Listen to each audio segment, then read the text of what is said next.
Congressional leaders might unveil the details of a $900 billion coronavirus relief plan within 48 hours. And with Mitch McConnell, Nancy Pelosi, Chuck Schumer, and Kevin McCarthy all involved in talks, it raises the prospects that the package will pass quickly through the House and the Senate. McConnell spoke earlier today. And a bipartisan, bicameral agreement appears to be close at hand. The outline that I've been discussing with Democratic leader Speaker Pelosi and Leader McCarthy would get another huge dose of bipartisan support out the door as fast as possible. We've yet to nail down every detail, but in broad strokes, we've been discussing the targeted second round of job-saving Paycheck Protection Program that Republicans have sought since last summer. Here with more details is Bloomberg News congressional reporter Eric Wasson, live from Washington. Eric, it's great to see you today. What are the remaining details here? When are we going to see this? Well, it looks like we might see it as soon as tonight, but things keep getting pushed back. And Mitch McConnell did say that weekend work is now likely in the Senate. That could just mean the Senate needs that extra time to process the bill. The House could vote Friday, and any one senator can delay the Senate from immediately acting, so they could have to run out the clock over the weekend. If they do, that would require a short-term funding bill. The government funding runs out at midnight on Friday, and it's a possibility of a 24 or 48-hour government funding bill because the COVID relief package is supposed to ride on this annual budget push. Well, let's talk about what's in that COVID relief package here.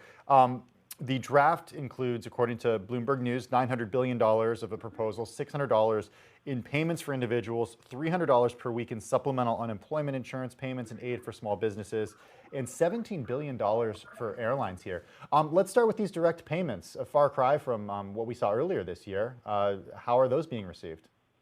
Yeah, well, that's right. The Republicans are insisting that this bill not exceed $1 trillion. And if you were to redo the $1,200 per individual payments, that would take the price over that amount. It costs about $300 billion to do that.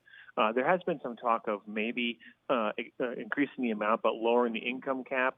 Currently those, in the previous round who made more than $100,000 would not be getting the payment. You could lower that, perhaps lower the price tag. But as of right now, it looks about $600 to $700 as a payment. It would also be a significantly $600 per child. So there are progressives and conservatives, including the president, who are fighting for a larger payment, but the question is at what cost? And initially, the president had proposed eliminating a $300 per week supplemental unemployment benefit. The Democrats are adamant against that. They said that's where the need is most great, and they do not want to see stimulus checks prioritized over unemployment insurance. What about when it comes to aid for small businesses here? We have talked a lot about this on Quick Take, Eric. Small businesses and small business owners having to tap into personal savings, the ones that have survived thus far, having trouble envisioning how they're going to make it the next few months with lockdowns happening around the country, the vaccine rollout going ever so slowly. What's included in this draft of the bill for relief for these folks? Well, this part is pretty much bipartisan and has been held up by the more contentious other issues. It's about $300 billion. This both includes a restart of the Paycheck Protection Program. These are loans that can convert into grants depending on if businesses meet the payroll expectations. This would allow a second draw of that, so businesses that received one loan early on in the pandemic could get another one. It would also forgive tax penalties for having those previous loans. And there are other, similar disaster relief loans and small business programs. That part is not controversial. That has been a part of all of the proposals that we've seen from both Democrats and Republicans. But it really was these other issues, especially liability from COVID lawsuits and certain local aid that were the big holdups, and they've been dropped. Those are now out of the package, and that's what's really making everyone say this thing is close. Okay, so because those two contentious points for Democrats and Republicans have been dropped from this package, Eric, when do we expect them to rear their head? Does that happen during the next negotiations, which could start in January? Sure, it could happen under the Biden administration, but remember, it takes 60 votes to do something in the Senate. It's unlikely that Democrats will take the Senate, although it's still possible with these two Georgia runoffs. This is going to be the major narrative and challenge of the Biden years. Can he get Republican Senate to go along? We were just talking to John Thune, the number 2 Republican, saying, okay, is this just one round and you come back for more relief? He said, well, if the economy is doing well and vaccines are going, as planned, we may not need to do another bill. So I think this is by no means a guarantee that they'll come back and do that second piece there. Okay, Eric, let's switch gears and talk about this defense spending bill, because President Trump just tweeting earlier today, I will veto the defense bill, which will make China very unhappy.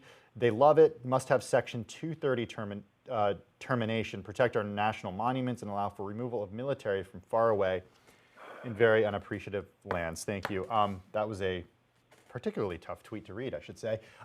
Section 230. Take us through why President Trump is so opposed to Section 230, and can he actually veto this defense bill? It was voted through with veto-proof majority, right?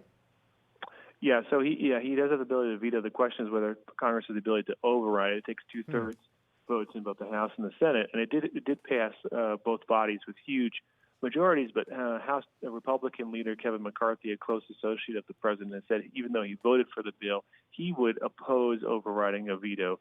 So this is a loyalty test for Trump Republicans, and it remains to be seen whether the House can muster the votes. It's certainly a very tough vote. I was just talking before we got on the phone with Jim Inhofe, the head of the Senate Armed Services Committee here in the Senate, and he said if the House does have the votes and does override, the Senate will follow through and also hold the vote. So, this is going to become a showdown. It would be the only first and probably only a veto override that the president has faced.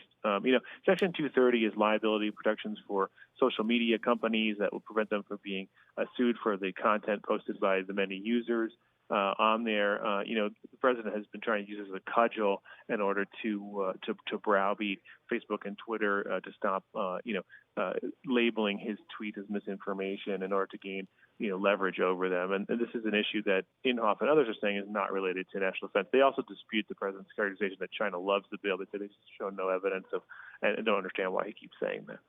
Bloomberg News' congressional reporter Eric Wasson, live from Washington. Eric, it's always a treat when you join us on Quick Take. Thanks for taking the time this afternoon.